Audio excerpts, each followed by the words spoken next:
Hey there everybody, this is Svenshinhan welcoming you to my new Let's Play, Lufia II, Rise of the Sinistrals. This is one of my favorite games of all time, and I'm really excited to be LPing this one. It's an RPG developed by Natsume in 1996, I think. I'll have to rewatch the screen in the beginning. And first time I played it was actually several years after this, but it became one of my favorite games of all time. And I've played through it about, well, at least 30 or 40 times probably. Maybe even more, I'm not sure. I would do this several times a year back in the days. Anyway, let's focus on the intro for a little bit, shall we? Master. Aram, I would like to ask you something. Yes, sir. Who should rule? We Sinistrals or humans? There's no doubt in my mind that we should rule.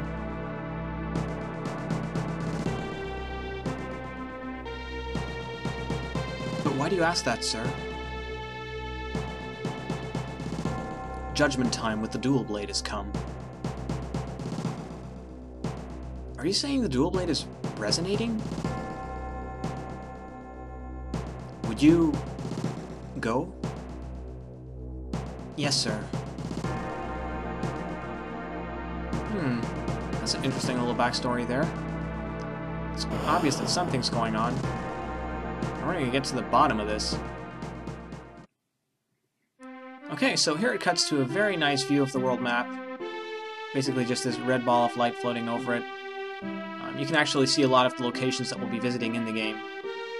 Don't worry, the world map doesn't actually look as wonky as this in-game. It's just because of the camera tricks that they employed. It's still impressive, though, if you consider the level of technology back in the day. I mean, this was 1996. We didn't have the fancy 3D stuff going on yet. Alright, so this island shape should be very familiar to anyone who's ever played any Zelda game. But this is Lufia II, Rise of the Sinistrals, and like I said before, I'm really excited to be LPing this one because it's my favorite game of all time. And I'm not sure that I'll be able to do the game justice, but nevertheless, I'll do my best. So right now, basically what the game will do is give you an introduction of many of the characters that will be appearing in the game, kind of to give you an idea of who they are and what they'll be doing in the game. Although, you kind of go through these, again, in the slightly altered format when you're actually playing the game. But I thought that for the sake of showing you guys the intro, I'll just let it all in. There's really no reason to cut anything out here. Well, a monster hunter for a job. It actually sounds really... If you've ever played any of the Monster Hunter games, you'll know what a chore that is. I shouldn't say chore, it's actually a challenge. You can always die at any given point in time. Monster will... They only have to so much as chop your head off, or bite them off, or smack them off with their tails, or stomp it flat. Too many dangers for me.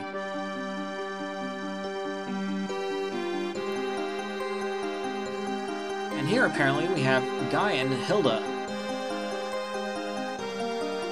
He's one of my favorite characters in the game. He usually has something really funny to say. And he's also one of the most useful party members. Did you do something? Nope! I love that answer. Just straight out, nope. And she knows what's going on. I forgot our date and went to get monsters. Yeah, that's usually what happens, I guess. I mean, who needs dates when you can go after monsters, huh? Women don't get it. It's a man thing. Well, I suppose, in some cultures. Yeah, that's basically how I see it. He prefers monsters. And they just leave it at that. Oh well, not everything needs to be resolved. Well... Those boys are definitely not nice. Aw, poor girl. Hey, you boys, you should be nice to girls! Oh no, it's Seelan! Run! Well, apparently she's one scary lady. Well, maybe not to the girl. But, you know, women, you know, they always conspire together. Just joking. Try to be strong. Yeah, I suppose. The one thing bullies like is if you just let them bully you. My father said it's okay for girls to cry. Well, actually, it just annoys people, really.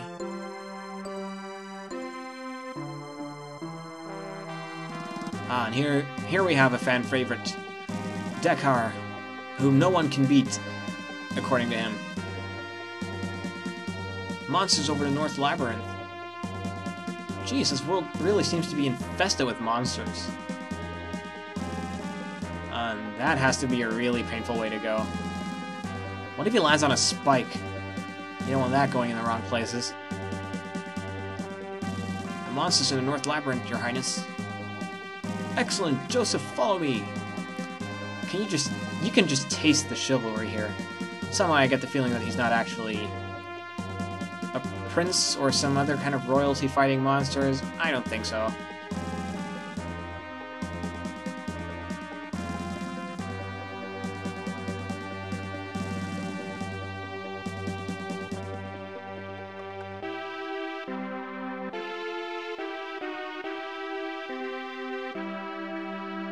I get it, so that's how it works.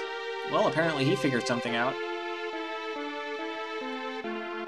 This is one of my favorite scenes. Looks like Lexus is off inventing again. His inventions never work the way they should. Yeah, he sank a ship with his last one.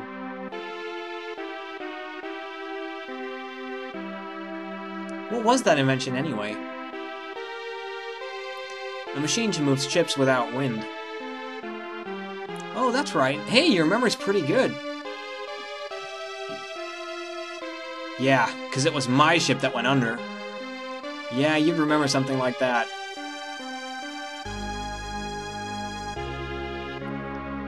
And apparently we have people with pointy ears. Gee, I wonder what those are.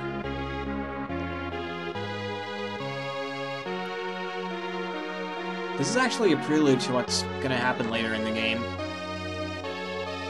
Although this particular scene is probably the most useless out of any one of them because it tells you almost nothing. Unless you already know the game. At least the other stuff tells you a little bit if you haven't played the game yet. Oh, that's your mother now. You're in big trouble. You're grounded. Or maybe not.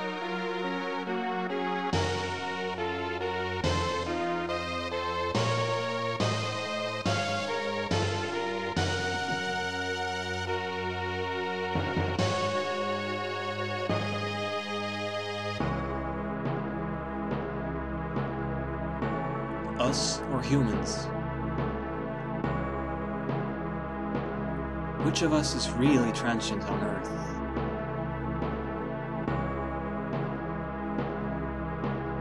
Dual Blade, do you have the real answer? Uh-oh.